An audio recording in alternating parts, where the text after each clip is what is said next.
Hi friends, welcome back to my channel. అందరూ ఎలా ఉన్నారు? ఈరోజు అయితే పిల్లలకి ఎంతో ఇష్టమైన నువ్వుల లడ్డు అయితే చేస్తున్నానండి. ఇది మా శ్రీకాకుళంలో ఫేమస్. ఎక్కడికి వెళ్ళినా కూడా ఈ లడ్డూలు అయితే కంపల్సరిగా అయితే చేసి తీసుకెళ్తామండి. ఇది హెల్దీగా ఉంటుంది, అలాగే ఎక్కువ డేస్ కూడా ఇంట్లో నిలవ ఉంటుందండి. ఇది పిల్లల కోసం అయితే చేస్తున్నాను. నువ్వులు అయితే ఊరు నుండి వచ్చేటప్పుడు అయితే తీసుకొచ్చాను. ఇంకా అవైతే లైట్గా అయితే ఫ్రై చేసుకోవాలి.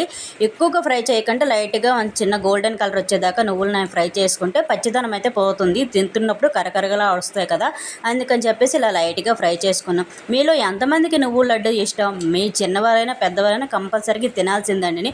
డాక్టర్లు ప్రతిరోజు మనకు చెప్తూ ఉంటారు కదండి, బెల్లంతో కూడిన నువ్వుల లడ్డు తింటే ప్రోటీన్ ఎక్కుతుంది, అలాగే ఎముకల బలాన్ని, రక్త సప్లై సరిగ్గా అవుతుంది, జీర్ణ సమస్యలు కూడా బాగుంటాయని చెప్తున్నారు. అందుకని చెప్పేసి పిల్లలకి అప్పుడప్పుడు ఇలా 10 డేస్కి 15 డేస్కి చేసి పెట్టుకుంటే మనకైతే అవుతుంది. నువ్వులు ఫ్రై అయిన తర్వాత ఇక్కడ బెల్లం అయితే వేస్తున్నానండి. మాకు బెల్లం అయితే ఇక్కడ రౌండ్గా దొరుకుతుంది. మన సైడ్ అయితే చిన్న చిన్న ముక్కలుగా కనిపిస్తే మెత్తగా ఉంటుంది. ఇది కరగడానికి కూడా టైం పడుతుందని చెప్పేసి కొంచెం వాటర్ కూడా ఎక్కువ వేసానండి. ఇది కరిగిన దాకా అలా మనం కలుపుతూనే ఉండాలి, ఎందుకంటే అడుగు అంటేస్తుంది కాబట్టి. ఇలా బెల్లాన్ని ఇలా కలుపుకున్నాను. కలర్ మాత్రం చాలా బాగుంటుంది. ఇక్కడ బెల్లాన్ని కలర్ వేస్తారో ఏమో కానీ మొత్తం చూడడానికి అయితే బాగుంటుంది.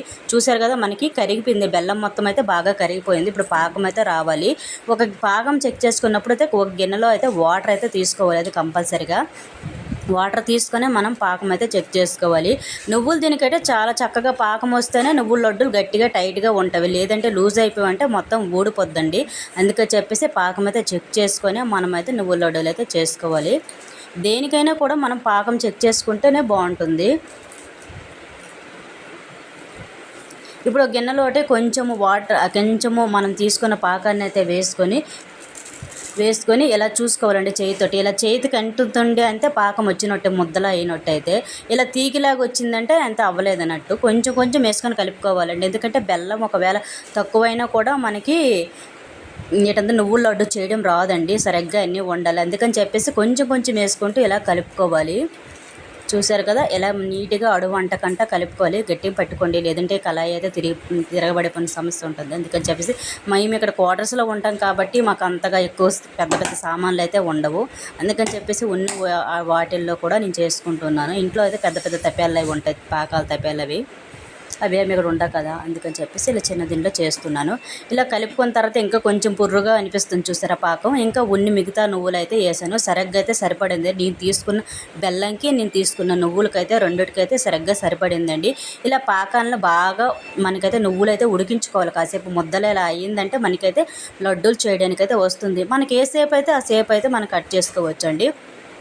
చూసారు కదా, ఇలా ముద్దలా తయారైపోయింది. ఇప్పుడు వేడిగా మన లడ్డూలనే చేసుకోవచ్చు, లేదంటే ఒక ప్లేట్లు వేసి చిన్న చిన్న సేపులుగా అయితే కట్ చేసుకోవచ్చు. నేనైతే ఎప్పుడు లడ్డూలే చేస్తున్నామో కొంచెం సేప్ చేయి అని చెప్తే పిల్లలు అడిగారండి సేప్ చేయమని చెప్పి. అందుకని చెప్పేసి ఒక తాళి అయితే తీసుకుంటాను. ప్లేట్లు అయితే మాత్రం నేను వేసుకుంటాను కొంచెం ఆయిల్ రాసుకొని. చూసారు కదా, కొంచెం ఎక్కడ బయటకి తీసానండి, కొంచెం తడి ఉంటుందా ఏమని చెప్పేసి. మళ్ళీ లేదని చెప్పేసి మళ్ళీ ఒకసారి స్టవ్ పై పెట్టాను 5 మినిట్స్. ఒక ప్లేట్ అయితే తీసుకొని అందులో కొంచెం ఆయిల్ లేదంటే నెయ్యి కానీ వేసి ఇలా మొత్తం చుట్టూ మనం వేగంగా ఊడిపోవడానికి వేసుకొని ఇప్పుడు మనం తీసుకున్న పాకాన్ని అయితే పెట్టుకోవాలండి. ఇలా నువ్వులది మొత్తం వేసి స్ప్రెడ్ చేసుకోవాలండి. అలా స్ప్రెడ్ చేసుకొని చిన్న చిన్న ముక్కలుగా కట్ చేసుకున్నామంటే మనకి నువ్వులు, లేదు అంటే మనం చేతితో కూడా లడ్డూలు విధంగా కూడా చేసుకోవచ్చు. నేను ఎప్పుడు లడ్డూలే చేస్తున్నాను కదా అని చెప్పేసి ఈసారి అయితే ఇలా సేఫ్గా కట్ చేస్తున్నాను. పిల్లలకు తినడానికి బాగుంటుంది, చూడడానికి కూడా బాగుంటుంది కదా అని చెప్పేసి ఇలా చేస్తున్నాను. చేతితో అయితే ఇలా మంచిగా అత్తుకున్నానండి. వేడిగా ఉన్నప్పుడే మనం ఈ పని చేస్తేనే బాగానే స్ప్రెడ్ అవుతుంది. ఆ తర్వాత చాకుతో అయితే ఇలా కట్ చేస్తాను. మీకు ఎంతమందికి నువ్వుల లడ్డు ఇష్టం? నువ్వుల లడ్డు అయితే మాత్రం చాలా హెల్దీ అండి, పిల్లలకు బలాన్ని ఇస్తుంది, అలాగే హెయిర్కి కూడా సమస్యలు ఏమన్నా బాగుంటుంది. ప్రతిరోజు అయితే ఏదో ఒకటి అయితే పెట్టాలి. ప్రోటీన్ అయితే ఇందులో కాలుష్యం కూడా ఎక్కువగా ఉంటుంది. కంపల్సరీగా అయితే పిల్లలకైతే చేసి పెట్టండి ప్రతిరోజు. ఇప్పుడు సమ్మర్ టైం కదా, పిల్లలు ఏదో కావాలని ఇంట్లో ఉండి అడుగుతూనే ఉంటారు. ఇలా చేసి డబ్బాల్లో పెట్టుకున్నామంటే పిల్లలకు మనకు అడగనవసరం లేదు. పిల్లలు ఇంకా ప్రతిరోజు అయితే తీసుకొని తింటారు. నేనైతే ఎప్పుడూ చేస్తూనే ఉంటాను. పిల్లలు అయితే 10 డేస్లో ఖాళీ చేసిస్తారండి, కనిపించవు అసలు. ఎప్పుడు ఎక్కడ ఉంటుందో కూడా తెలియదు. ఫైనల్గా అయితే చూసారా ఇలా కట్ చేసిన టేస్ట్ మాత్రం చాలా బాగుంది. వీడియో నచ్చినట్టు please like, share, subscribe. Bye bye.